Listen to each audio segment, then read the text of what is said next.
CPM അടിമുടി വെട്ടിലാകുന്ന പ്രതിരോധത്തിലാകുന്ന ഒരു റിപ്പോർട്ടിലേക്കാണ്. കരിവന്നൂർ തട്ടിപ്പ് കേസിൽ നിർണായക വെളിപ്പെടുത്തലുമായി ED. അനധികൃത വായ്പകൾക്ക് സമ്മർദ്ദം ചെലുത്തിയവരിൽ മന്ത്രി പി രാജീവ് അടക്കമുള്ള CPM നേതാക്കളും ഉണ്ടെന്ന് മൊഴി ലഭിച്ചതായി ഹൈക്കോടതിയിൽ സത്യവാങ്മൂലം. തെരഞ്ഞെടുപ്പ് കമ്മീഷന് മുന്നിൽ വെളിപ്പെടുത്താത്ത വൻ സ്വത്തുവകകൾ CPMനുണ്ടെന്നും EDയുടെ കണ്ടെത്തൽ. എന്നാൽ നിയമവിരുദ്ധമായി ഒരു കാര്യത്തിലും ഇടപെട്ടിട്ടില്ല എന്ന് പി രാജീവിന്റെ വെളിപ്പെടുത്തലും പിന്നാലെ വന്നു. നിയമവിരുദ്ധമായ ഒരു കാര്യത്തിലും ഒരു കാലത്തും ഇടപെടുന്ന രീതിയില്ല. അത് നേരത്തെ MP ആയാലും ജില്ലാ സെക്രട്ടറി ആയാലും മന്ത്രി ആയാലും നിയമവിരുദ്ധമായ കാര്യങ്ങൾക്ക് ആർക്കും സമ്മർദ്ദം ചെലുത്താറുമില്ല. ഇതിപ്പോൾ ഒരു പുതിയ അറിവാണ്. കുറെ കാലമായിട്ട് ഓരോ എപ്പിസോഡ് ഇങ്ങനെ ഇറങ്ങാണല്ലോ. എന്താണെന്ന് നമുക്കപ്പോൾ നോക്കാം. ബിനിലാണ് വിവരങ്ങൾ നൽകാൻ ചേരുന്നത്. ബിനിൽ, അക്ഷരാർത്ഥത്തിൽ പുതിയ വെളിപ്പെടുത്തലൊക്കെ ED മുന്നോട്ട് വയ്ക്കുമ്പോൾ അത് CPMനെ എത്രത്തോളം പ്രതിരോധത്തിലാക്കുന്ന വെളിപ്പെടുത്തലുകളാണ് വരുന്നത്. ഇനി കോടതിയുടെ നടപടികളിലേക്കും ഇനിയുള്ള EDയുടെ കേന്ദ്ര അന്വേഷണ ഏജൻസിയുടെ നീക്കങ്ങൾ സംബന്ധിച്ചൊക്കെ എന്താണ് മനസ്സിലാക്കുന്നത്?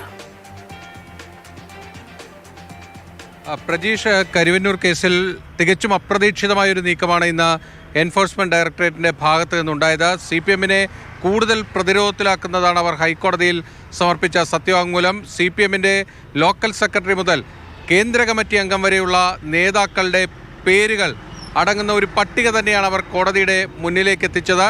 കരിവന്നൂർ ബാങ്കിലെ അനധികൃത വായ്പകൾ, അതായത് നിയമപരമല്ലാത്ത വായ്പകൾക്ക് വേണ്ടി സമ്മർദ്ദം ചെലുത്തിയത് CPMന്റെ താഴെ തട്ട് മുതൽ ഏറ്റവും ഉന്നത സമിതികൾ വരെയുള്ള നേതാക്കളാണ് എന്നതാണ് അവർ കോടതിക്ക് മുന്നിലേക്ക് എത്തിക്കാൻ ശ്രമിച്ചിരിക്കുന്നത്. അതിൽ ഇന്നത്തെ വ്യവസായ മന്ത്രി പി രാജീവിൻ്റെ പേരാണ് ഏറ്റവും പ്രധാനമായിട്ടുള്ളത്. അതോടൊപ്പം തന്നെ CPMന്റെ മുൻ മന്ത്രിമാരായ പാലോളി മുഹമ്മദ് കുട്ടി, AC മൊയ്തീൻ അടക്കമുള്ള നേതാക്കളുടെ പേരുകൾ കൂടി അവർ മുന്നോട്ട് വച്ചിരിക്കുന്നു. ഈ കേസുമായി ബന്ധപ്പെട്ട് നിലവിൽ മാപ്പുസാക്ഷിയായി മാറിയിരിക്കുന്ന കരിവന്നൂർ ബാങ്കിലെ മുൻ സെക്രട്ടറി TR സുനിൽകുമാറിൻ്റെ മൊഴിയുടെ അടിസ്ഥാനത്തിലാണ് പി രാജീവ് അടക്കമുള്ളവരെ പുതുതായി ഒരു ആരോപണത്തിന് മുന്നിലേക്ക് ഇപ്പോൾ എൻഫോഴ്സ്മെന്റ് ഡയറക്ടറേറ്റ് എത്തിച്ചിരിക്കുന്നത്.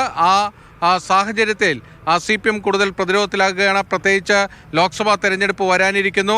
ഇനി ഈ കേസുമായി ബന്ധപ്പെട്ട് കൂടുതൽ പേരുടെ ചോദ്യം ചെയ്യലിലേക്ക് എൻഫോഴ്സ്മെന്റ് ഡയറക്ടറേറ്റ് കടക്കാൻ പോകുന്നു. ആ ഘട്ടത്തിലൊക്കെ തന്നെയാണ് ഈ സത്യവാങ്മൂലം പ്രസക്തമാകുന്നത്.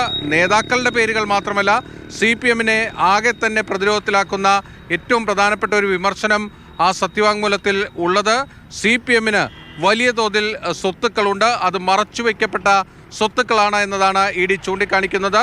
കരിവന്നൂർ ബാങ്കിലെ പാർട്ടിയുടെ അക്കൗണ്ടുകളുടെ വിശദാംശങ്ങൾ കൂടി ഈ സത്യവാങ്മൂലത്തിൻ്റെ ഭാഗമായി എൻഫോഴ്സ്മെന്റ് ഡയറക്ടറേറ്റ് കോടതിയെ അറിയിച്ചിട്ടുണ്ട്. അതിൽ അവർ എടുത്തു പറയുന്ന ഒരു കാര്യം, തെരഞ്ഞെടുപ്പ് കമ്മീഷന് പാർട്ടി വെളിപ്പെടുത്താത്ത സ്വത്തുക്കളാണ് ഈ കരിവന്നൂർ ബാങ്കിലെ അക്കൗണ്ടുകളിൽ നിന്ന് വ്യക്തമാകുന്നത് എന്നതാണ്.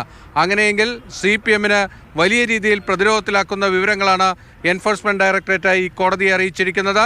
ഈ കേസിലെ ഒരു പ്രതിയുടെ അക്കൗണ്ടുകൾ മരവിപ്പിച്ചതിനെതിരെ നൽകിയ ഹർജിയിലാണ് ഈ സത്യവാങ്മൂലം എന്നത് പ്രസക്തമാണ്.